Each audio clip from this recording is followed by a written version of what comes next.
Estamos nestes domingos lendo o Evangelho de Marcos no capítulo 7, o 7º capítulo. Estamos no mês da Bíblia, mês onde a palavra de Deus deveria ou deve ser mais ouvida, com atenção, com responsabilidade, enfim. Jesus passa na nossa vida. E Jesus não passa muitas vezes na nossa vida, de vez em quando. E nesse momento que Jesus passa, nós precisamos aproveitar da sua passagem. Como também Jesus atravessa as aldeias, anunciando o Evangelho. Jesus suscita a fé na vida das pessoas. Jesus caminha no território pagão.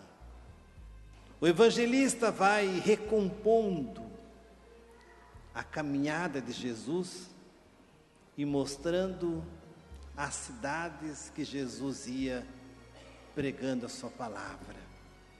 Curiosamente, o Evangelho diz que Jesus sai da região de Tiro, passa por Sidônia, atravessa o mar da Galileia e vai até a região da Decápole. A Decápole eram as 10 grandes cidades daquele tempo. A fama de Jesus foi impressionante. Todos vinham para ouvir esse novo pregador. Quem era esse homem? Qual mensagem ele trazia diferente? O que ele tinha para dizer? Os pagãos deixavam seus templos e iam ouvir o Messias pregador e peregrino. O território pagão é o território onde é um chamado à vocação, à salvação. Jesus chama os pagãos à salvação. O fato de Jesus fazer essa trajetória nessas cidades já implica que o Evangelho deveria ser pregado aos outros de fora. Curiosamente, o texto não fala em nenhum lugar que Jesus pregava entre os judeus. Poderia Jesus ter ido no templo lá em Jerusalém? Poderia ter ido nas cidades ali onde o judaísmo era mais conhecido? Não. Jesus vai em terra estrangeira, porque ele veio trazer aos estrangeiros a salvação. E os discípulos encontram dificuldades em entender o procedimento de Jesus. Eles não compreenderam, eles não entenderam por que Jesus ia em terra estrangeira. No estrangeiro estavam os homens e as mulheres impuras, porque um bom judeu não entrava em contato com as pessoas impuras, porque era proibido. E esse Jesus viola este mandamento e acaba indo para essas terras estrangeiras. Os discípulos não entendem porque Jesus está no meio dos pagãos. Eles não entenderam porque Jesus, depois de ter multiplicado os pães, feito tantos milagres, tantas curas, Jesus curou em outras regiões cegos, mudos, ressuscitou o morto, e nem isso foi suficiente para que os discípulos entendessem que Jesus também poderia ir entre os pagãos anunciar o Evangelho. Os discípulos, estão contaminados com o fermento dos fariseus e de Herodes. Embora eles seguindo Jesus, eles ainda não haviam compreendido quem é Jesus. E nós vamos ver esse fato aqui a 2 domingos, quando nós vamos terminar a leitura desse evangelho. Eles não entenderam qual foi a relação de Jesus. Eles não entenderam quem era verdadeiramente o surdo, que tinha dificuldade de falar. Por isso que Jesus necessitava de ir nesses lugares para pregar o evangelho. Esses lugares, segundo o evangelista Marcos, é o lugar da catequese, da evangelização. Marcos, o evangelho de Marcos, é um evangelho catequético. Evangelho catequético. E nesse evangelho, este Jesus vai refazendo a sua caminhada. E aqui nós encontramos o texto do evangelho de hoje. O evangelista lembra que trouxeram então um homem. Começa o primeiro detalhe. Trouxeram. Não foi o homem que foi em busca de Jesus, não foi. Um pagão. Porque o pagão foi trazer, ou os pagãos, um homem surdo para Jesus. Porque a fama de Jesus era grande. E eles sabiam que aquele homem de Nazaré era um homem diferente. Então eles trazem para Jesus um homem surdo que falava com dificuldade. E o texto diz que pediram que Jesus lhe impusesse a mão. Curiosamente, eles não pediram a Jesus um milagre. Claro que não pediram um milagre. Eles não entendiam de milagres. Eles eram pagãos. O evangelho é coerente. Eles quiseram que Jesus impusesse a mão naquele homem surdo. E na questão da imposição de mão, eles entendiam muito bem. Porque qualquer sacerdote pagão impunha as mãos e dava a sua bênção. Mas não acreditava em milagre. Entre os pagãos não existem milagres. Não existe. A coerência desses pagãos foi impressionante. Eles pedem a Jesus para que ele imponha as mãos. Isto é, no fundo, o evangelista Marcos está entendendo e catequizando que era preciso uma nova infusão do Espírito, uma nova vida neste homem. Por isso que esse homem era um homem surdo. E por ser surdo, ele falava com dificuldade.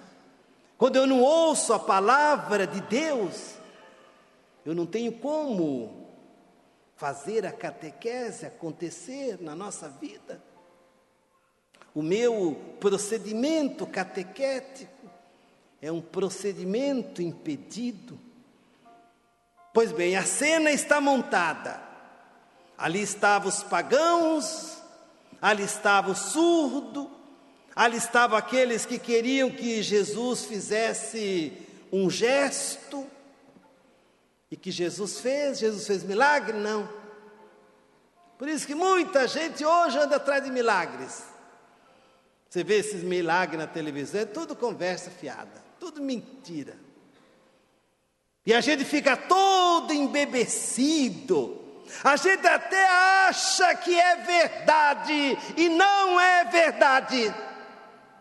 É tudo conversa fiada para enganar os trouxas.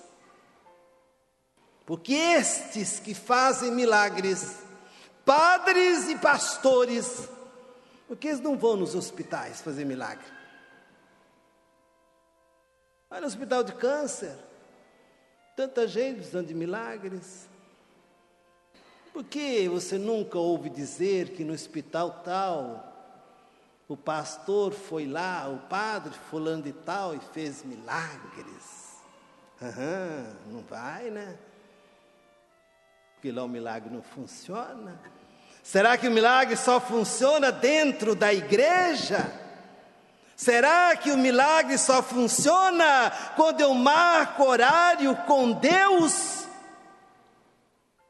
Missa de cura e libertação é muito boa, mas temos que curar atitudes, que para isso você não encontra missa. Curar atitudes.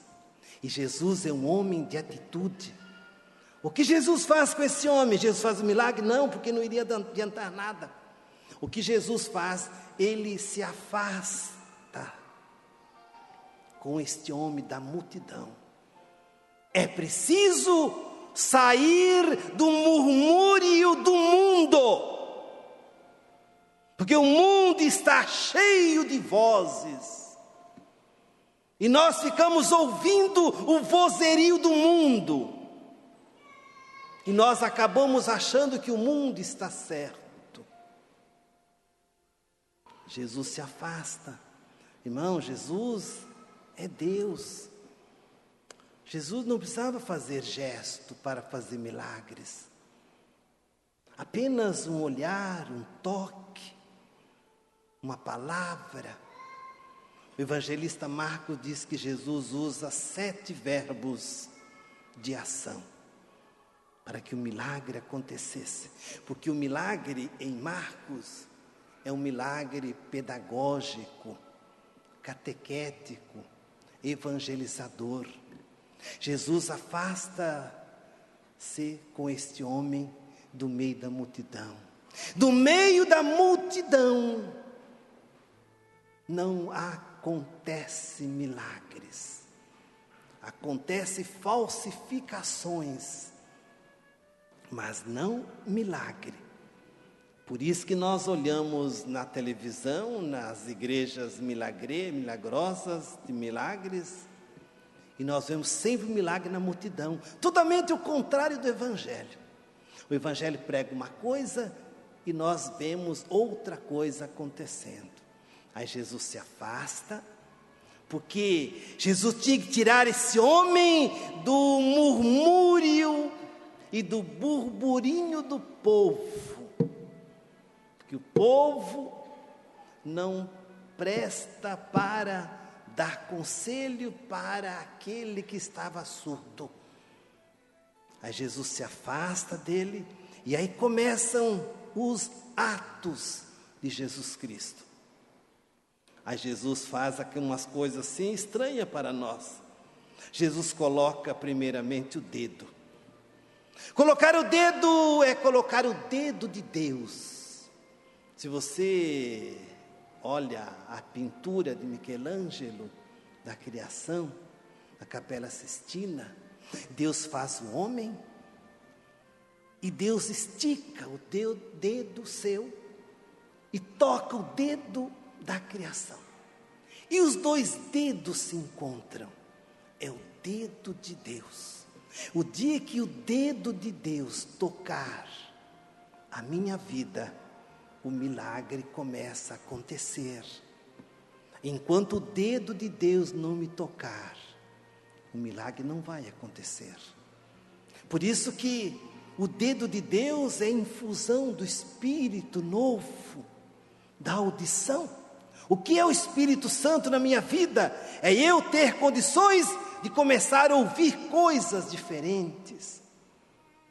Coisa diferente. Jesus, ele toca, coloca o dedo nos seus ouvidos, cuspe no chão, com a saliva misturada à terra. E a terra tem um sentido terapêutico, curativo, refazedor da vida.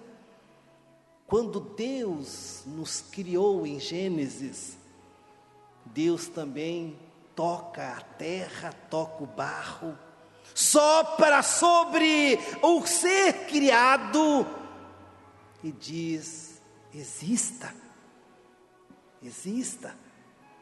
E é assim que Jesus toca a língua deste homem, olha para o céu e suspira, faz um gesto de oração e diz: abra-te, abra-te. Jesus usa 7 verbos para fazer o milagre. Não é milagrinho assim fácil, não. O milagre de Jesus é um milagre pedagógico, catequético.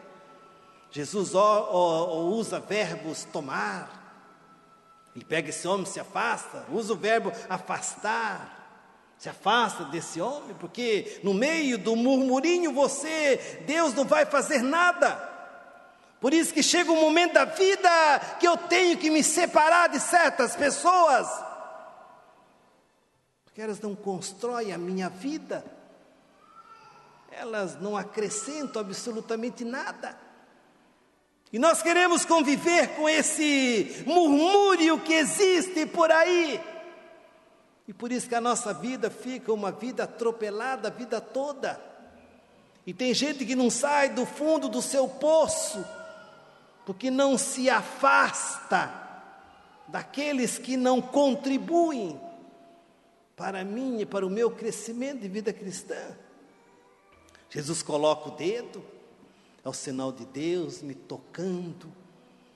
Quando Deus me toca, Ele projeta em mim, Ele inspira em mim um novo hálito. Deus tocando a criação. Quando você olha em Gênesis, depois de cada criação, Deus fala assim: e Deus viu que tudo era bom, porque a criação que Deus fez é uma criação boa.